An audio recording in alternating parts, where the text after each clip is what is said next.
બગદાણાના કોળી સમાજના આગેવાન પર હુમલાની ઘટના સામે આવ્યા બાદ કોળી સમાજમાં ભારે આક્રોશ ફાટી નીકળ્યો છે, જેમાં માયાભાઈ હાઈના પુત્ર જયરાજ આહિર પર ગંભીર આરોપો બગદાણાના યુવક નવનીતભાઈ લગાવી રહ્યા છે. મામલો બીચક્યો છે અને હવે સમાજ ઉપર વાત પહોંચી રહી છે.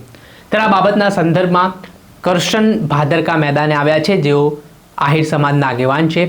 તેમણે બંને સમાજોને શું વિનંતી કરી છે અને શું વાત કહી છે, વિગતે વાત કરીએ.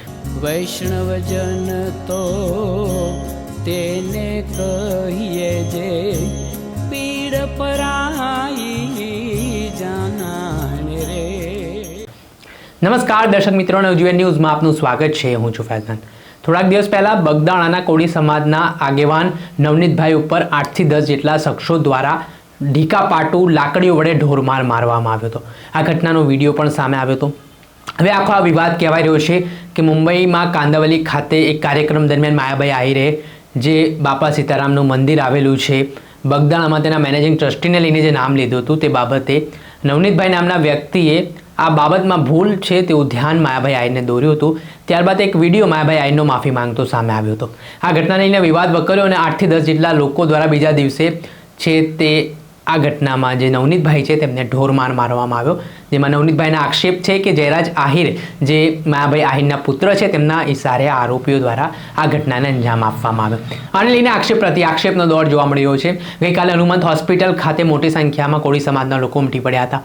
ધારાસભ્ય હીરા સોલંકી પણ ત્યાં પહોંચ્યા હતા. ત્યારે જે વિવાદ વકરી રહ્યો છે, બે સમાજ વચ્ચે વેર ઝેરની ભાવના જે નિર્માણ થઈ રહી છે, તેને લઈને હવે કરશન બાપુ ભાદરકા જેઓ આહિર સમાજના આગેવાન છે તે મેદાને આવ્યા છે.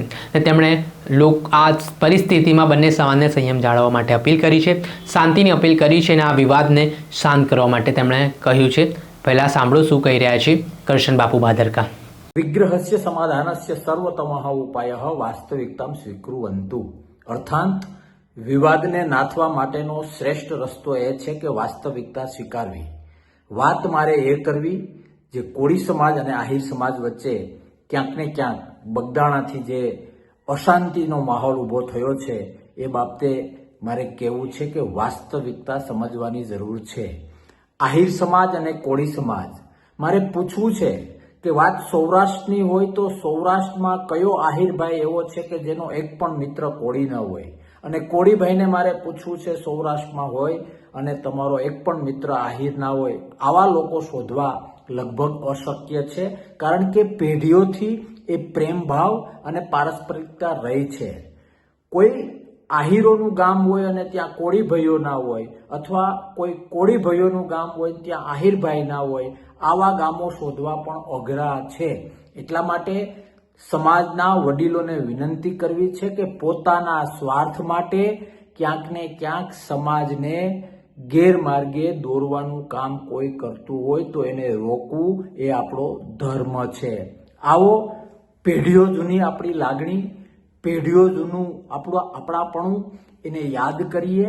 અને હા, હું એ વાતમાં સહમત છું કે જે કંઈ ઘટના ઘટી એ દરેક સમાજના નેતા તરીકે જે તે સમાજના નેતાઓએ બંધારણને આગળ કરવું જોઈએ. આમ પણ નેતા એ છે જે સાંધે, નેતા ક્યારેય સમાજના નામે જ્યારે પોતાના સ્વાર્થ માટે કંઈક કામ કરતો હોય તો વાસ્તવલક્ષી રીતે એ નેતાની વ્યાખ્યામાં, પછી એ સામાજિક હોય કે રાજકીય હોય, વાસ્તવિક રીતે એ નેતાની વ્યાખ્યામાં નથી આવતા.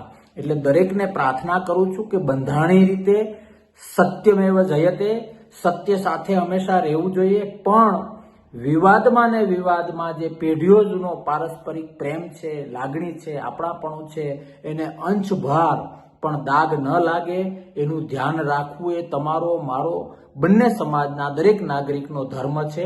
આવો સાથે મળીને એ ધર્મ નિભાવીએ, આપણી પરંપરા, આપણો પ્રેમ, આપણી શાંતિ યથાવત રાખીએ કે જેને કારણે ક્યાંક કોઈને, અન્યને આંતરિક રીતે હસવાનો મોકો ન મળી જાય અને પછી એ રાજકીય હોય, સામાજિક હોય કે આર્થિક હોય, કોઈ અન્યને પોતાનો સ્વાર્થ સિદ્ધ કરવાનો મોકો ના મળી જાય.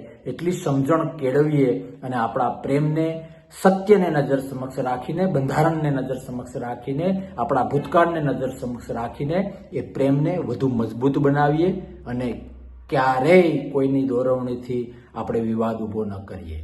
જય હિન્દ, ભારત માતા કી જય. જય દ્વારકાધીશ, જય વીરમા દાદા.